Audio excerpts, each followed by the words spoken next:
जन्म मिला हुआ है। यदि इस अवसर हम मनुष्य जन्म को पाके अगर आज भी नहीं कहते तो फिर कल कोई ठिकाना नहीं है। इसलिए सदगुरु कबीर के पत्ते ऊपर मैं आप सभी के बीच में विचार रखूंगा। सदगुरु कबीर कहते हैं, मानुष जन्म नर पाई के, चूके अब की बार, जाई पड़े भव चक्र में, सहे घनेरी लाभ। बड़ी मार्मिकता है सदगुरु कबीर के विचारों में। सदगुरु कबीर कहते मनुष्य जन्म, आज आपने हमने सभी ने मनुष्य जन्म पाया है। ये मनुष्य जन्म विषय वासना के लिए नहीं है। यदि हम विषय वासना की बात करें तो जो बोलना नहीं जानते हैं जी, वो भी विषय वासना में उलझे हुए हैं। बच्चे पैदा तो छुआ भी कर लेता है, गिलहरी भी कर लेती है, पशु पंछी भी कर लेते हैं। ये कोई बहादुरी नहीं है। मगर मोक्ष के मार्ग में चलकर और अपना बंधन काट लेना सबसे बड़ी बहादुरी है। तो कहा, विषय वासना उरज के जन्म गमाया बाद, हीरा जन्म अमोल था कोड़ी बदले जात। ये तो हीरा से भी अमूल्य है। हीरा तो मिल जाएगा मगर ये मानव जन्म मिलने वाला दोबारा नहीं है। तो आज ये अवसर है, इस अवसर को अगर ने छोड़ दिया तो फिर दोबारा नहीं लगना है। क्योंकि भोग विलास की हम बात करें तो पशु पंछियों में भी है क्या। मनुष्य एक ऐसा है, मानव इसलिए कहा गया कि ये हर चीज पर मनन करता है, विचार करता है। मगर पशु में विचार करने की क्षमता नहीं होती है, विवेक करने की क्षमता नहीं होती है। और बेचारा उसको एक दोष होने पर भी वो मारा जाता है, मगर हमारे अंदर तो 5 दोष है। क्योंकि एक जीव के अंदर एक दोष पाया जाता है, मगर हमारे अंदर कितने दोष है? 5 दोष है पूरे। तो सदगुरु कहते, गज अलिमीन पतंग मृग, एक एक दोष विनाश, जाके पांचों तन बसे, ताकि कैसी आस।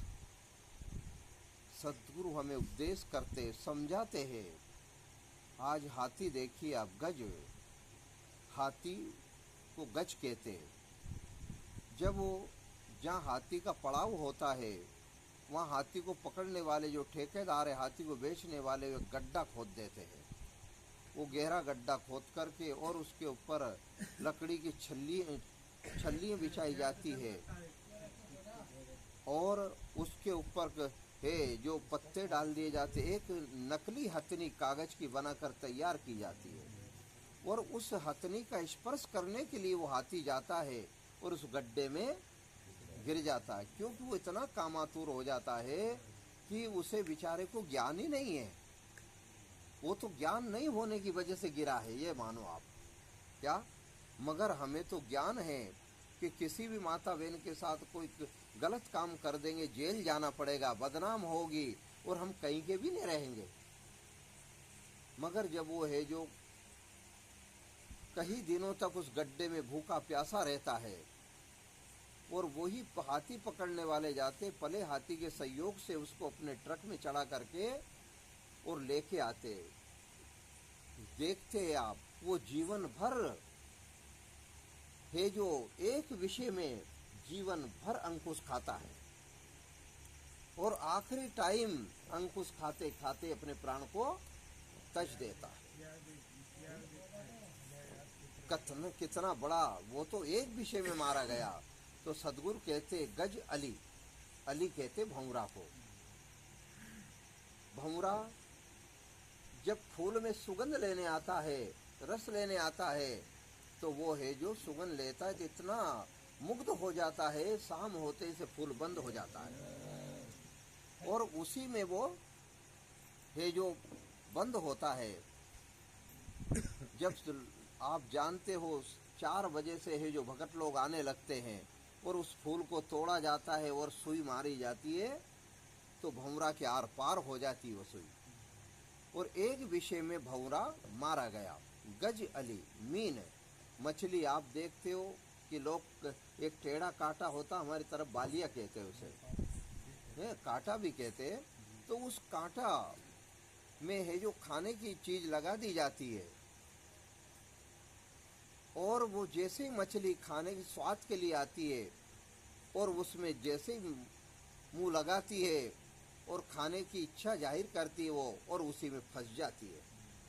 एक विषय में उसका है जो जीवन का अंत हो जाता है। पतंग, पतंग आप देखते हो जो छोटे छोटे पतंगे उड़ते हैं और अभी ये जोत जल रही, इसमें आकर के अपना प्राण को तज देंगे। केवल रूप को देख करके वो प्राण तजते। गज अली मीन पतंग मृग, मृग हिरण। हमारे यहाँ भी जब लोग पकड़ते थे हिरण, हमारे सामने पकड़े जाते थे, तो पहले लाइटें नहीं थी, गैस था जिसमें केरोसिन डाला जाता था, वो गैस था। तो इधर टटिया कर लेते थे, उधर गैस, तो आप दिखाई नहीं देते और घुंघरू बांध लिए पैर में। तो उस शब्द को सुनकर के एक ही विषय था उसके अंदर शब्द का, उस शब्द को सुनने वो आता था। तो वो कहा मृगा नांद शब्द का भेदी, शब्द सुनन को जाई, वही शब्द सुन प्राण दान दे, मन में तनक न डराई, गुरु से लगन कठिन मेरे भाई। वो एक शब्द में मारा जाता है, एक विषय में मारा जाता है। तो शब्द स्पर्श रूप रस गंध, ये 5 विषय आपके हमारे अंदर तो 5 विषय है। हम कैसे बचेंगे? सदगुरु कहते हैं कि गज अलिमीन पतंग मृग, एक एक दोष विनाश, और जाके 5 तन बसेरे, ताकि कैसी आस। उसकी क्या